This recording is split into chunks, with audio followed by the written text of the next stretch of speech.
Novos vazamentos demonstram a dimensão do chamado escândalo da Lava Jato, que se avoluma e confirma a militância política de vários de seus agentes. Os vazamentos do último fim de semana mostraram novos e aterradores aspectos das entranhas dessa operação. Procuradores atestando nas suas conversas que o ex-juiz Moro não era confiável, outros criticando suas negociações com Bolsonaro e se afirmando absolutamente contrários a que ele assumisse algum espaço no governo. Para eles, seria uma declarada militância política de Moro e de sua mulher, que comemorou a vitória de Bolsonaro, e essa militância colocava em risco a própria Lava Jato. E eles tinham absoluta razão.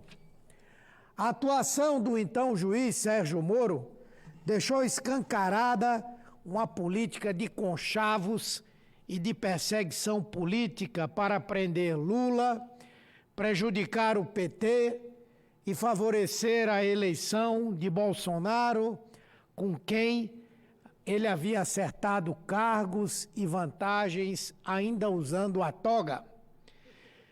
Uma das coisas que chama a atenção foi a escandalosa delação de Léo Pinheiro, empreiteiro da OAS, e essa delação desmascara a farsa. Ele começou a ser investigado em 2016. Nada de consistente ele trouxe àquele processo. E os próprios procuradores reconheciam isso. Nada incriminava Lula. Então resolveram prendê-lo para que delatasse. Mais de um ano depois, e após mudar suas versões várias vezes, ele inventou a mentira contra o presidente. Em troca, a sua pena, que tinha sido de 26 anos, caiu para 3 anos e meio em regime semiaberto. Um prêmio por ter dado aquilo que Moro e os procuradores queriam, uma inconsistente acusação para prender Lula e retirá-lo da eleição. Em outro flanco, escandaloso, criminoso, vergonhoso, passado o primeiro turno, o procurador Deltan Dallagnol, na verdade subordinado a Sérgio Moro, provocou seus colegas para uma operação contra o senador Jacques Wagner antes que ele fosse diplomado. E ele diz, abre aspas, é urgente, é agora ou nunca, disse Dallagnol. Queria destruir Jacques Wagner com uma medida de busca e apreensão antes que ele fosse legalmente protegido pelas prerrogativas do cargo. E por quê? Porque antes de mais nada, Jacques era o coordenador da campanha de Fernando Haddad à presidência da República no segundo turno. E o Estado acusador agia deliberadamente como Estado perseguidor, elegendo alvos que queria destruir politicamente com claros propósitos eleitorais. E o PT era o alvo a ser eliminado. Essa afirmação do procurador Dallagnol é a que mais nos causa espécie. É a que mais se coloca como abjeta. Ordenar uma ordem de busca e apreensão na casa de alguém, como ele disse, por uma questão de simbolismo, é muito mais do que um crime. É algo que desperta nojo. Isso é próprio de alguém que não tem caráter, de alguém que não tem a compostura para exercer uma função pública da dimensão que esse cidadão exerce.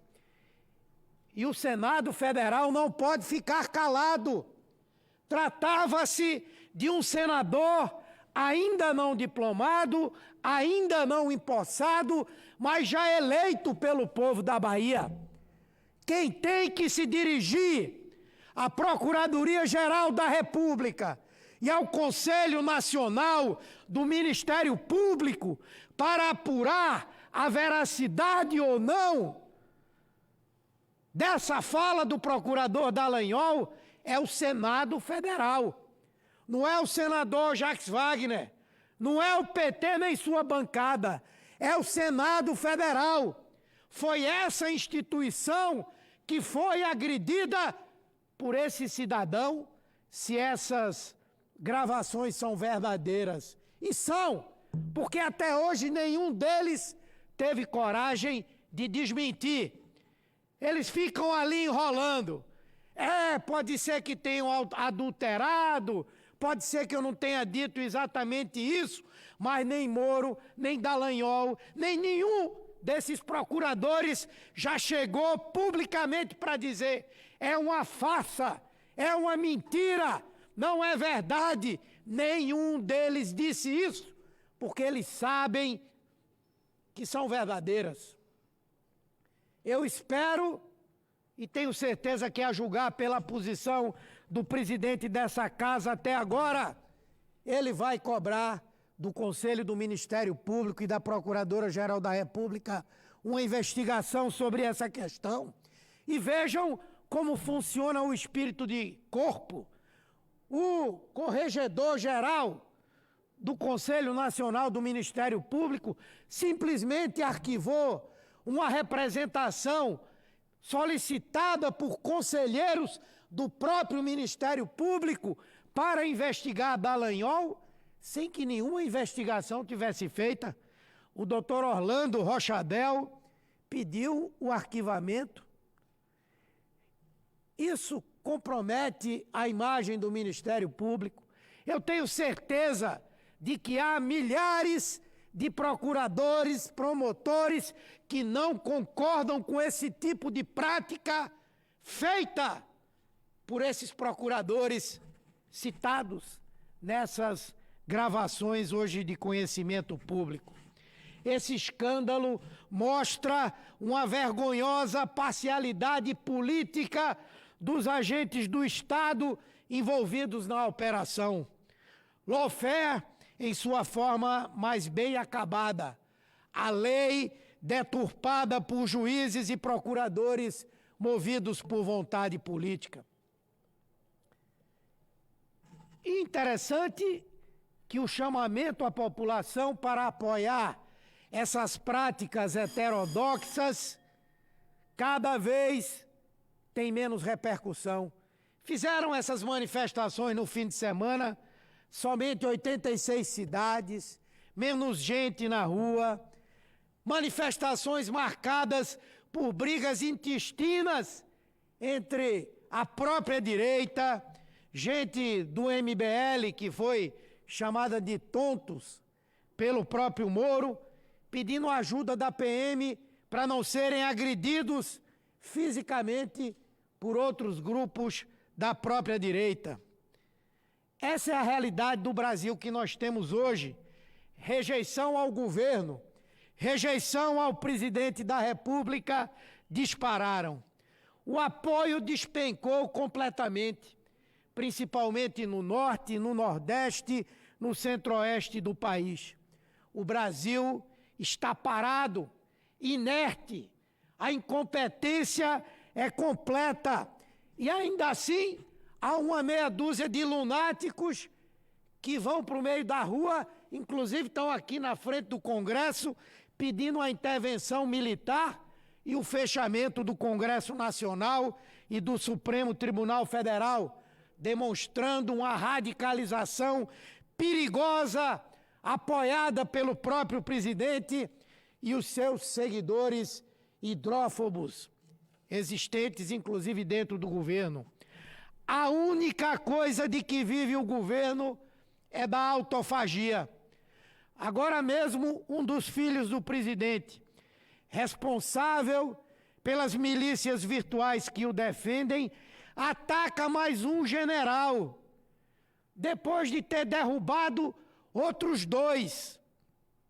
Agora, um dos maiores defensores de Bolsonaro, o general Augusto Heleno, ministro-chefe do Gabinete de Segurança Institucional, é apontado agora pelo filho do presidente como responsável pelas falhas de segurança do presidente para o presidente, e ele insinua, vejam bem, ele insinua que o chefe do Gabinete de Segurança Institucional tem envolvimento direto com o tráfico internacional de 39 quilos de cocaína no avião presidencial.